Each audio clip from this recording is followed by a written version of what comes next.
Hey guys, Teresa here. Welcome back to my channel, Lost My Thread. Today I'm going to be sharing my tried and true method for doing a full bust adjustment on a t-shirt.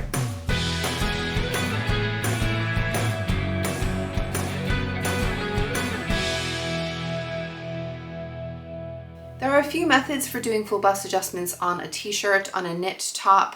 I feel like I've tried them all, so I've added like a little curve on the outside of the bust area. I've done where there's like a bit of a pivot point where you just add a little bit more space.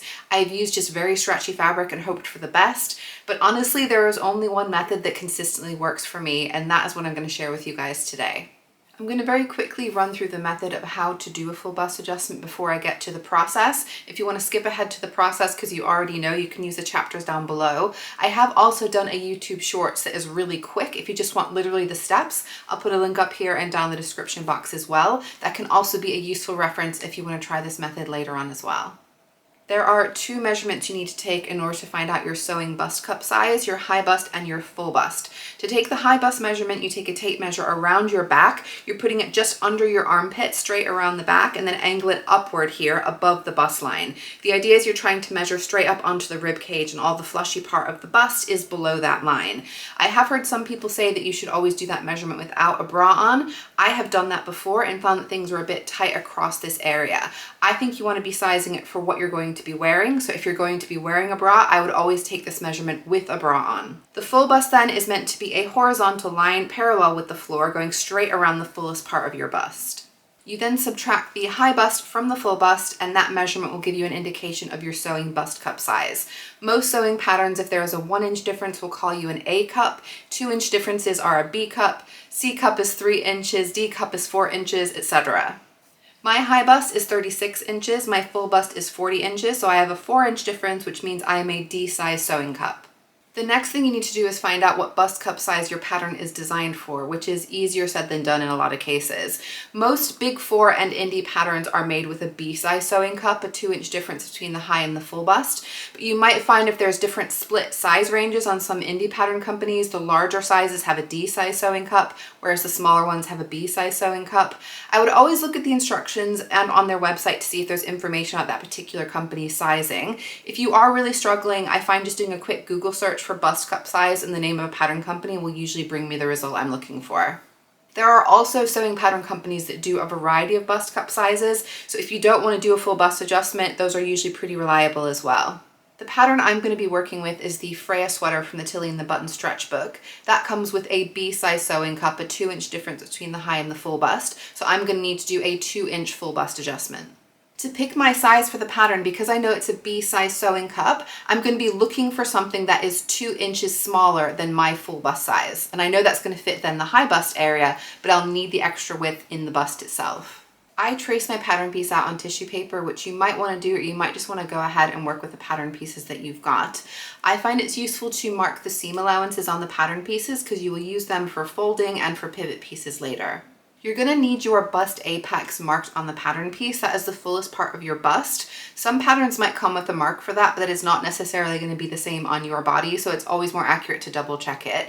You want to start by folding back the seam allowance at the shoulder seam and at the side seam just under the armhole, holding that against your body so that the shoulder seam is right at the tip of your shoulder, and then you can pivot this piece. If your pattern piece has negative ease like mine does, it's meant to stretch over the body, it's not going to sit exactly at the side seam and at the center. You just basically want to center it as much as you can left and right, and then you're going to mark the bust apex, which is basically, it's the nipple. It's going to be the fullest area on the bust when you're wearing the bra that you're going to be wearing when you wear the top. To start the adjustment, you want to make some lines. If you've done a full bust adjustment before, this is going to look very familiar to you. You want to make a vertical line that is definitely exactly in line with your cut-on fold line or your grain line from the bust apex point down to the bottom of the top. You then make another line exactly perpendicular, 90-degree angle to that from the bust point out to the side seam. You then need to draw a line from the bust apex into the armhole. I don't think it's hugely critical exactly where you put this. I've been told to do about 1/3 of the distance from the side seam all the way up that armhole. That seems to work well for me. You then need to cut along that vertical line from the bottom of the top, pivot at that bust apex point going into that armhole line, go right up to but not through the seam line that you've marked on. You then need to snip from the opposite direction from the armhole up to, but not through that seam line. Make sure you leave a little bit of the tissue or the paper there to allow you to move that piece around. If you do cut through it, you can put a little bit of tape on top and cut again, it's absolutely fine. You then cut your horizontal line all the way from the side seam up to, but not through your bust apex point. Again, you want to be able to pivot and move that piece around. You then want to secure the front section of your t-shirt piece to some paper underneath. You want to tape all the way down from the top of that angle into the armhole down the vertical line. Because I need a 2-inch adjustment overall, I'm going to draw a vertical line 1 inch over from that initial pattern piece, which is what I need per side.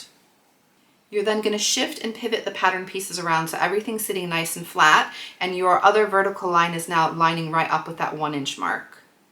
You have now created a bust dart, which we are going to remove later, but for now just tape everything down.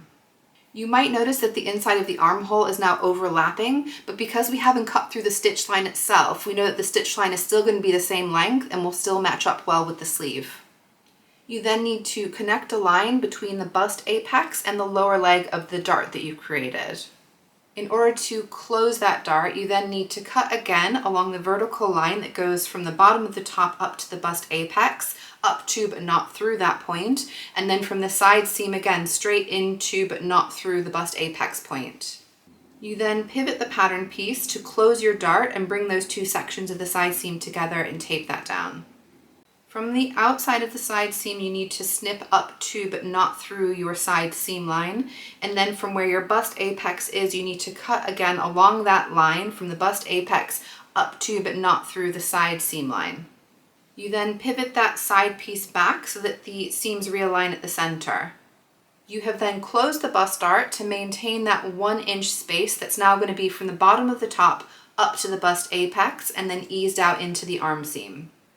You will then notice that the front pattern piece looks a bit lower than the side pattern piece, and that is what you want because your bust isn't just wider in the horizontal, it is taking up more space and more fabric vertically as well. So you need a little bit of extra length at the front of the top compared to the side seam. So you can just eyeball, I often just would, kind of grading between those two, trying to ease those lines together. But for the sake of the video, I used a curved ruler to get a really nice even line there. So then you just trim off all the excess paper from around the edges and you have your new pattern piece. I have laid the original pattern piece on top of my newly adjusted piece. You will see the shapes are definitely very different. There's some extra space under the arm, going down the whole armhole and actually down into the side seam as well. So this adjustment will add the same amount going down to the waist and hip that you've added into the bust area for your full bust adjustment. So you might want to take that into account when you're picking your size. You can just grade those side seams down if you don't want the extra width, but personally, I was quite happy to have a little bit more ease in that area. This is my adjusted Tilly and the Buttons Freya top. I'm really happy with how everything fits across the shoulders, across the full bust area, and I like this little bit of extra ease that I've got going around the body. I really hope you give this adjustment a try. Let me know if it works for you. Don't forget that there is a link for the YouTube Shorts reel down below if you just want to look at the steps and work through these on your own project. Please do feel free to leave any questions down below. Give me a like if you enjoyed my video. Make sure you hit the subscribe button if you want to see upcoming videos, and I'll see you guys soon. Bye!